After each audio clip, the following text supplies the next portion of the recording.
आज का दिन बहुत ही खास है मेरे लिए, क्योंकि मैं दूसरी बार यहाँ आया हूँ और जब पहली बार आया था तो गणेश चतुर्थी थी और उस पर मैंने कुछ बताया था। तो मैंने गणेश की जगह पे गणेश कहा था, तो दादा ने तुरंत मुझे रोका था कि अगर गणेश की जगह पर गणेश के होते तो और अच्छा लगता। उच्चारण कितना महत्वपूर्ण है हमारे लिए। पाणिनीय शिक्षा में लिखा भी है कि उच्चारण का स्थान भी है। अपो विसर्जनीय नाम कंठा इच्छसा नाम तालु ऋडसा नाम मूर्धा लिटलसा नाम दंता उपपद्यमानिया नाम ओष्ठा ए देतो कंठोष्ठ ओ देतो कंठोष्ठो वकार दत्तोष्टम यं गगणाना नासिका नासिकानुस्वारस, ये सूत्र है। तो उच्चारण का बहुत महत्वपूर्ण स्थान है। मैं अपनी कविता सुनाना प्रारंभ करता हूं। एक मुक्तक है।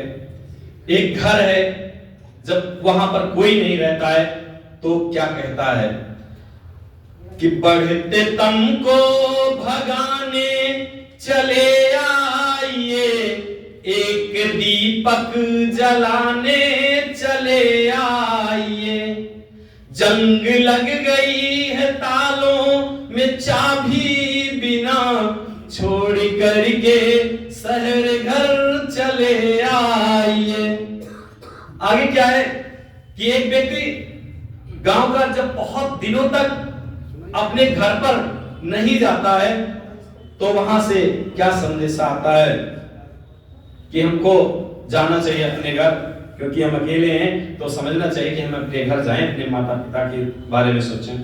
तो कहा गया कि कभी घूम आया करो गांव में, बाबूजी की तस्वीर रखी है, नयन बूढ़ी हुई मां की फिर भी बनाकर खीर रखी है, शहर को छोड़कर नरेंद्र कभी आओगे जब गांव में, तुम्हें मालूम होगा कि यहाँ एक पीर रखी है, न माँ जी होंगे न बाबूजी होंगे, सिमट कर कुछ पन्नों में उनकी जागीर रखी है।